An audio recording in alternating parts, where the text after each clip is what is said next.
Hello, welcome back. We are still in dialectical behavioral therapy. Today we are going to go over what is known as dialectics, okay? If you have not watched my first two videos on dialectical behavioral therapy, I encourage you to do so. As mentioned in my other videos, these are just skill sets to help people further along the transformative process. This is by no means all of DBT.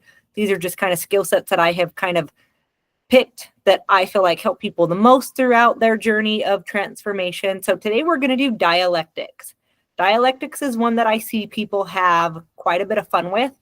And I would argue that if I could teach people something and I only had 30 minutes to do so, this would probably be one of the skill sets that I would choose from. So dialectics. It's kind of interesting because you've already heard we're in dialectical behavioral therapy.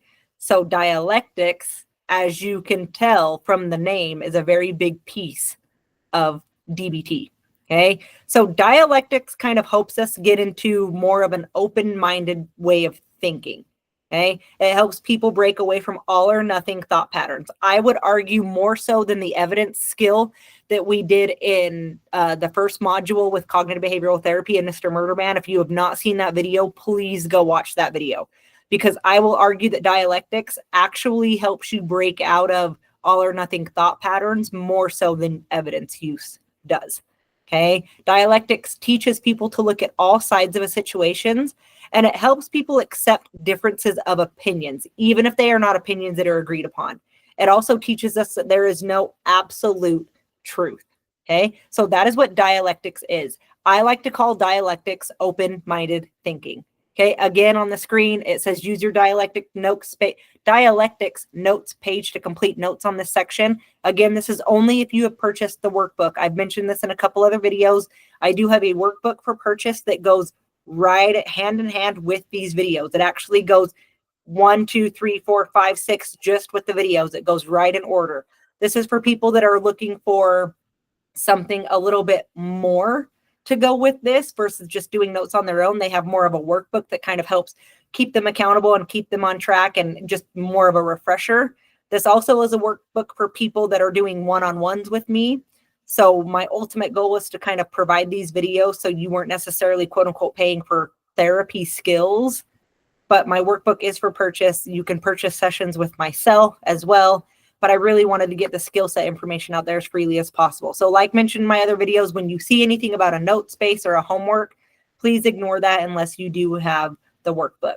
Okay, so we're going to go ahead and jump into dialectics. So undialectical words. Okay, so throughout this, you're going to learn what are called dialectical words and undialectical words. And when I do this in individual therapy, I actually have a piece of paper that has sets of sentences. So it will be number 1, ABC, number 2, ABC, number 3, ABC. And I have different sentences that I have created, and I have people tell me two things. Number 1, what option would you choose for yourself? And number 2, which one sounds the most dialectical without knowing a whole lot about dialectics? When I do this in individual therapy, I don't give people this huge overview of dialectics at all.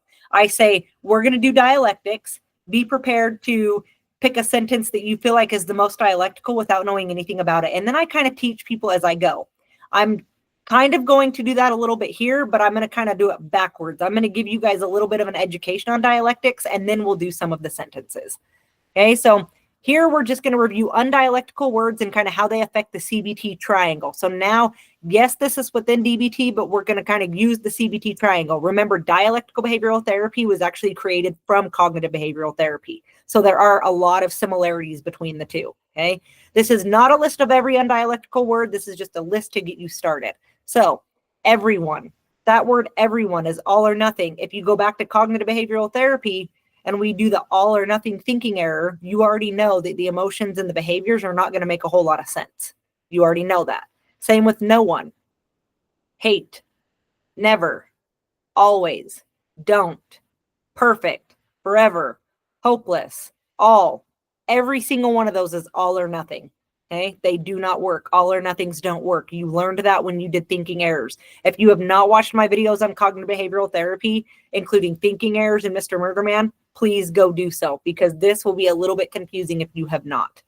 Okay, should. Now remember, this isn't necessarily all or nothing, but this is the should statement. Remember that thinking error, the should statement thinking error. Okay, Won't, all or nothing. Shouldn't is just the should statement, just shouldn't, just in a different form. Impossible, imperfect, final, unequal, need. All of these are all or nothing words. Okay. They do not work. If is also an undialectical word that we see a lot. Okay. So one of the examples that I used here was, if I lost weight, I would be happy. I hear that all the time. However, there is no evidence to support that you would be happy just because you lost weight. And there's no evidence to support that. So if isn't necessarily an all or nothing word. It's kind of more of a catastrophizing word. You're predicting the future, and it's not necessarily predicting it negatively. You just don't have the evidence to back that up yet. Okay.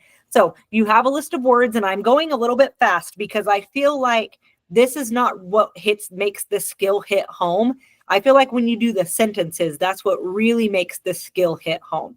So I am going to go through this piece a little bit quickly, and then I'll kind of slow it down when we do the sentences. So far you've got a list of undialectical words, why they're undialectical, right? They're all or nothing. One of the big things with dialectics is to help people break free of all or nothing thought patterns. And the word if is undialectical because it's catastrophizing essentially with no evidence. And then there's another piece of dialectics that we want to hit on or touch on, and blaming. Blaming becomes undialectical because it does not solve the problem. So again, if you have not watched my videos on cognitive behavioral therapy, please do so, because as you remember, when you do the PAC model, the parent, adult, child, the behavioral egos, remember the adult ego, the one you want to strive to be in, was all geared towards solving the problem. And remember, when you go into critical parent and or adaptive child, remember the language that starts to get used, I want, I don't need, I don't care, becomes very all or nothing. So when you blame somebody or something, it doesn't solve the problem. So not only are you being undialectical because you're not being open-minded, you're falling into behavioral egos that don't work. Okay. So the example I have is, it was your fault we broke up because you cheated. Blaming does not help this situation.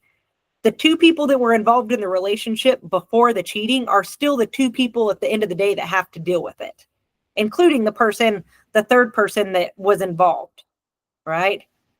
Those three people at the end of the day still have to deal with the situation at hand. So you can play the blame game all day long. You will get nowhere except negative thoughts, negative emotions, negative behaviors. It does not matter whose fault it is. Okay. If you have kids, you've probably heard, well, it's not my mess. I don't want to clean it up. My sibling did that. I always tell my kids, I don't care who made the mess. Everybody lives in this house, so everybody needs to contribute to cleaning up. Okay? It doesn't necessarily matter whose fault it was. Okay? So that is an overview of undialectical words. Okay? So now we get into the sentences. Like I said, I went through that first part pretty quickly because I don't feel like that is what makes this skill set really stick for people. I feel like the sentences really help it stick for people. Okay, so get a quick drink of water. So let's go through these. And I just want you to either in your head, if you have your workbook, this is in your workbook, or if you have just a piece of paper, to go through these. And again, you can just do it in your head if you want, and see if you can figure out if the sentence is dialectical or undialectical. If it is undialectical, why? If it's dialectical, why? Can you find the undialectical and dialectical words? Okay, so A, my friends are always leaving me out. I just want you to think about it. The answers are on the next slide, so I'm not going to go over the answers yet. I just want you to kind of look at that. Is that sentence dialectical or not? And if it is or is not, why? Okay, so my friends are always leaving me out. B, I hate going to work. It is always such a drag. Again, in your head, in the workbook, on a piece of paper, was it dialectical or not, and why?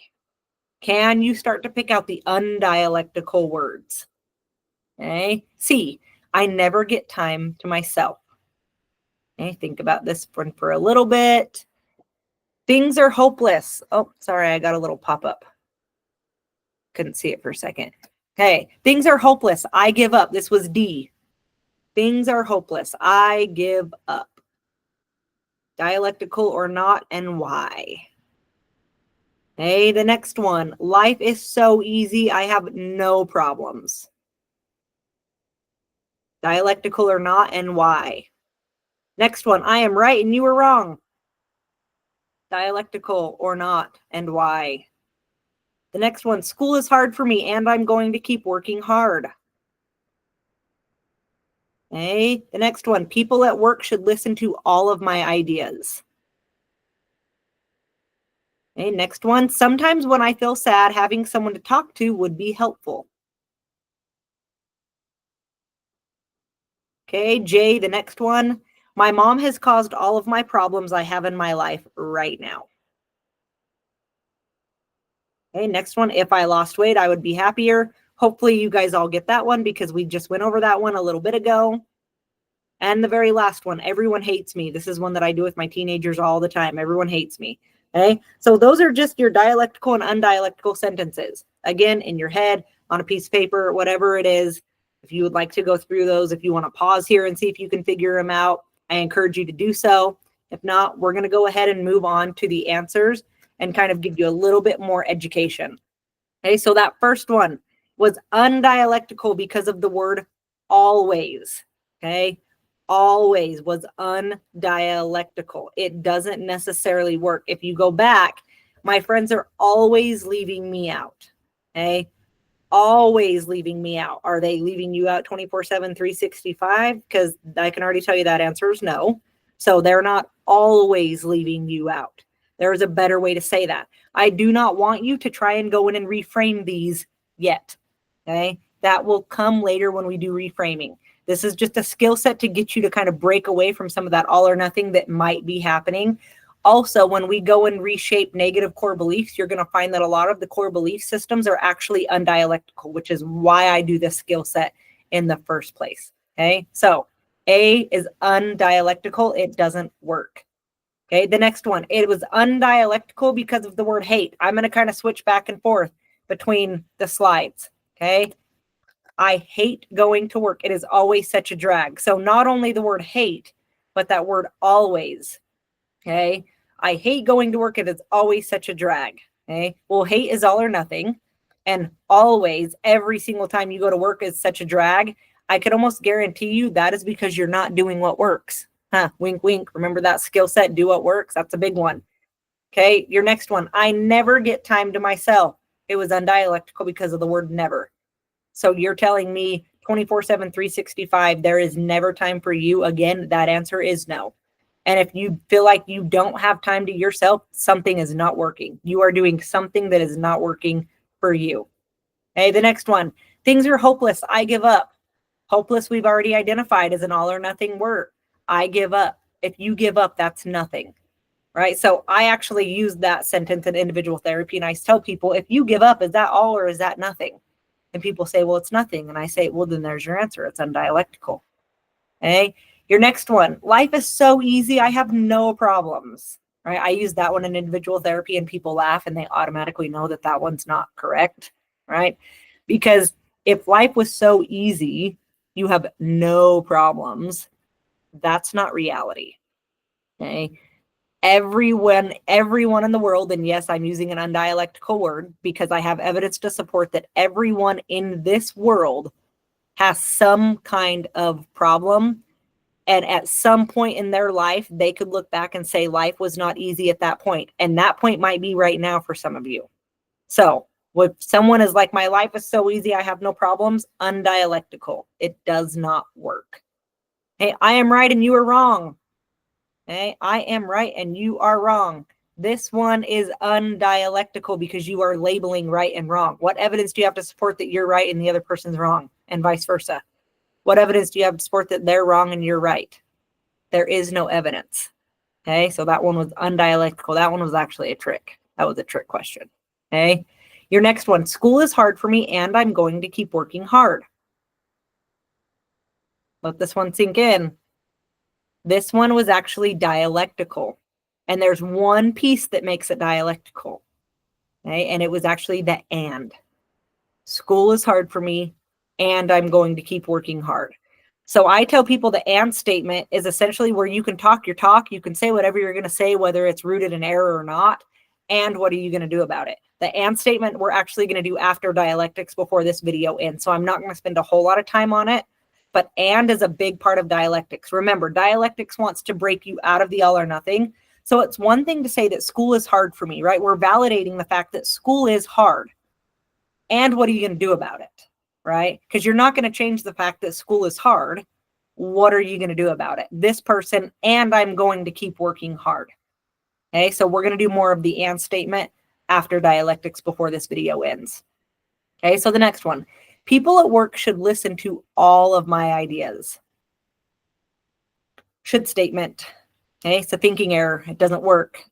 Okay, we want to get out of thinking errors. Yes, dialectics helps people get out of all or nothing, but it also helps people really, really get out of errors in general. Okay, dialectics really helps with the reframe process. Okay, so should, that made that undialectical. Not only that, all of my ideas. Why are you so special that people should listen to all of your ideas? Okay, not the way to say that. Next one. Sometimes when I feel sad, having someone to talk to would be helpful. Okay, so this one is dialectical because of that word sometimes. They didn't say every time I feel sad, I need someone to talk to. That's not what it said. That would be undialectical. That would be all or nothing. Sometimes when I feel sad, having someone to talk to would be helpful. And some people might say, but the would is kind of the shoulda, coulda, woulda. Correct. But the reason why it works here is because, evidently speaking, if that person already knows for them that talking to someone is helpful, then that is okay to say because they have the evidence to support that. And they said sometimes. They didn't say every time I was sad, if I had someone to talk to, it would be helpful. No, they said sometimes when I feel sad, right? One of the things you're going to see as you go through this process is there's going to be a lot happen to you in your life after this that you're actually going to be able to get through without feeling like you've always got to have someone to talk to. Okay. So the next one, my mom has caused all of my problems I have in my life right now. Ooh, so all of your problems, all of them. I don't know, all 900 and something of them. No, I'm just kidding. Throwing out a number. Really? All of them? Mm-mm. And again, there's another problem with this. So my mom caused all of my problems. That's all or nothing. So right off the bat, that does not work. Number two, it's blaming. I don't really care how the problems in your life came to be. I care about what you do with it moving forward. That does offend some people.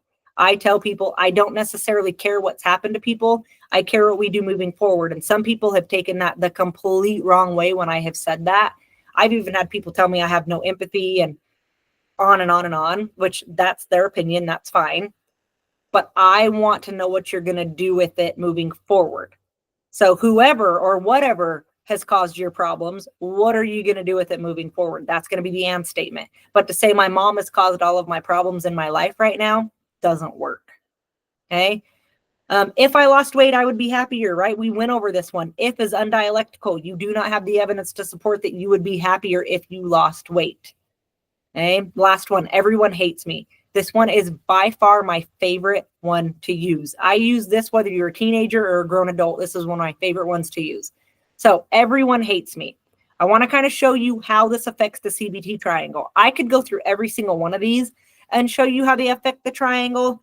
But if you've done the videos on cognitive behavioral therapy, you've already learned that thinking errors result in negative emotions and negative behaviors. It's the same here.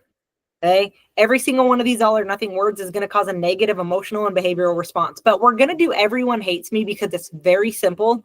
And I think it really hits home. So if you remember, your cognitive behavioral therapy triangle is a thought, an emotion, and a behavior. If the thought is everyone hates me, if that's the thought, how do you think you start to feel? Okay. And I will ask people this in session. Everyone hates me. Whether you think that or not, let's just take a step back and say, hypothetically, that's the thought. How do you start to feel? People will say, well, I'm sad and depressed and I feel isolated and I don't like that, right? And then I say, okay, and then what becomes the behavior? Most of the time people say, well, avoidance. And they are correct. Avoidance is a big behavior with everyone hates me. Okay, so the thought is everyone hates me. The emotion is isolation, sadness, depression, frustration, annoyance, and the behavior becomes you avoid, you isolate, and or you start to snap at people around you because everybody hates you. But now I go back and say, okay, now let's look at the thought one more time. Everyone hates me. Everyone is an all or nothing word, and it's undialectical. And I always ask people, I start with my teenagers and I'll say, do you know every single person in your high school? And they say, no. And I say, do you know everyone that lives within a 2-mile radius of you? And they say, no. And I'm like, do you see the problem with that thought then? Everyone hates me. You don't even know everyone. You don't even, not even close to knowing everyone. So that thought right off the bat, not only is it rooted in an error, you do not have the evidence to back that up. You are causing an emotional and behavioral response that makes zero sense. You are sad and frustrated and annoyed and isolated, and then you're snapping at people and you're avoiding and everything else because your thought didn't even make sense to begin with. That doesn't work. Okay. So I hope with dialectics, you're starting to see a little bit more of the pieces come together of how things truly do not work and how things can truly work if you put the pieces together correctly. Okay. I said that I was going to go back and forth between my slides. I'm not going to, okay, because we went through those. We are going to start with the and statement, though. If you have any questions, comments, concerns on dialectics, please feel free to email me. It is such a simple concept, but people struggle with it, okay? But now we're going to move on to the and statement. This is a pivotal piece of DBT. If you watched my video on mindfulness, I hope you did, but you remember me saying there's a piece of mindfulness that I feel like therapist, and not to dog on any other therapist, but I feel like a lot of therapists in the field miss certain pieces of skills. In mindfulness, do what works with the skill set that I felt was very, very missed. In dialectics, I think the and statement is very, very missed.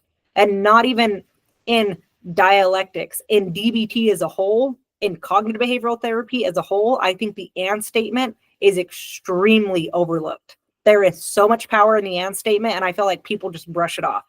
Okay. So because DBT was created to help better regulate negative thoughts and emotions versus identifying and changing them, you're going to use the and statement. That is going to be your best friend. Okay. I am going to use a pretty heavy emotional example, a pretty heavy emotion-minded example. So I'm going to skim through it because I know a lot of people struggle with this, but I am going to give you a warning that I am going to use a pretty emotional thing related to suicide.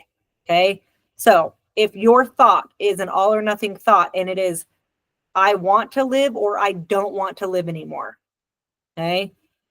You need to use your and statement and join something with it. Okay. So for example, if we say, I want to live, your and statement can be, I want to live and I recognize the aspects of my life that need change. Okay. If it's, I don't want to live anymore, I don't want to live anymore, and I know that good things are coming my way. I don't want to live anymore, and now I understand it's time to seek help. I don't want to live anymore, and I understand that my family would be devastated, so I'm going to try and do it for them and hopefully find that peace for myself along the way. Okay? The reason why I say this is a pivotal piece of DBT is because one of the slogans of DBT, if you've ever done it or if you're another therapist, you know this. One of the biggest things in DBT is a statement that goes like, quote, I am doing my best and I need to do better, end quote. That is a key piece of DBT. People are doing their best and they need to do better. Okay? It brings two things together. My life has been difficult and I choose to create a life worth living. DBT also is helpful in creating a life worth living. That is another key piece of DBT, is create a life worth living. No one wants to disinvalidate the fact that life has been difficult. And this is where, when people say I have no empathy because I say I don't really care what's happened to people, I care what you do moving forward. This is where I kind of chuckle when people say I have no empathy, because they haven't even done the and statement where I can say, I understand your life has been difficult. I understand you have been faced with some very hard things. And I also understand that you can come out on the other side. People hear that and they automatically think she just doesn't care. She's focused on one thing, and that's not the case. But I'm focused on getting you to a better place. So many therapists in this field want to keep people going in the whirlwind of, oh, let's just keep talking about your trauma and talk about your trauma and talk about your trauma and da da da da da da da da. Well, we can talk about that all day long. And what are you going to do about it? I want to know what you're going to do about it. All right. All of us have trauma. We can trauma compare all day long. And what are you going to do about it? Your life has been difficult, and you're going through a hard time right now, and okay, and your and statement is a big pivotal piece. Okay, even in dialectics, I feel like everyone hates me, and I understand that that is rooted in a thinking error. However, it still makes me feel annoyed. Just put that and statement. An and statement, the and piece is a very big piece of validation as well, which we're not going to do in this video. I don't spend a whole lot of time on validation, mostly because I feel like if you change the thoughts and the emotions and the behaviors, the validation kind of just comes along with it. You'll see the validation piece a little bit more when we do reframing, but that is dialectics in your and statement. So dialectics, just as a review before we end this video, your dialectics is open-minded thinking. It helps people break away from all or nothing and thinking error patterns. I am not asking you to be able to be in a spot where you can reframe everything right now, but I do want you to get in a spot and be like, wait a minute, that was undialectical. Okay. So remember your words like everyone, always, never, forever, all, I need, things like that. If are undialectical. Blaming is undialectical. Okay. Sometimes, someone, those are dialectical words where they're not all or nothing, right? Someone, something, sometime, things like that are dialectical. If is undialectical. We don't have evidence to support if statements. And blaming is undialectical. It doesn't solve the problem. Okay. And then your and statement. Your and statement joins two things that might be opposite to come together, right? I want to live, and I recognize the aspects of life that need to change. I'm doing my best, and I need to do better. My life has been difficult, and I choose to create a life worth living. So use that and statement. This is the skill set. This is how I say it in individual therapy, and I'm sorry if this offends anybody, but I say you can talk your shit, and what are you going to do about it? Right? You can talk and talk and talk and talk, and what are you going to do about it? So when people come in and they're having a bad day, and they're really just on themselves and they're not being very nice to themselves, I'm like, my first thing after they rant is, and what are we going to do about that? Hey, what are we going to do about that? Right? You talk shit on yourself for the last 20 minutes. And now what are we going to do about it? Okay. I'm not concerned with how you feel about yourself, because I already know 99% of what you say about yourself is going to be rooted in an error. I want to know what we're going to do moving forward. Okay, so that's a little bit that makes me a little bit different than other therapists. Is I feel like a lot of traditional therapy would really try to dive into why they feel that way. I don't necessarily care about that, because I know I know why you're feeling the way you're feeling, and we're going to get into that in the next video. Okay, but and what are you going to do about it? And what are you going to do about it? And okay. I hope you've enjoyed this video. If you continue to watch these, things are going to get a little bit more intensive as we go. You're starting to get to a point where after this module, all of the pieces that you need are going to be stacked together. And then it just comes down to putting it all together, essentially. So I hope you've enjoyed this. If you have not watched my other videos, please do so. Questions, comments, concerns, as always, utlcsw@gmail.com. Thank you all for watching so much. It really, truly does mean a lot for me. Anybody that's watching these videos, anybody that gets anything from these videos, it really does mean a lot to me. So I will keep posting. I will keep making as much as I possibly can. And I will see you guys in the next one. See you later.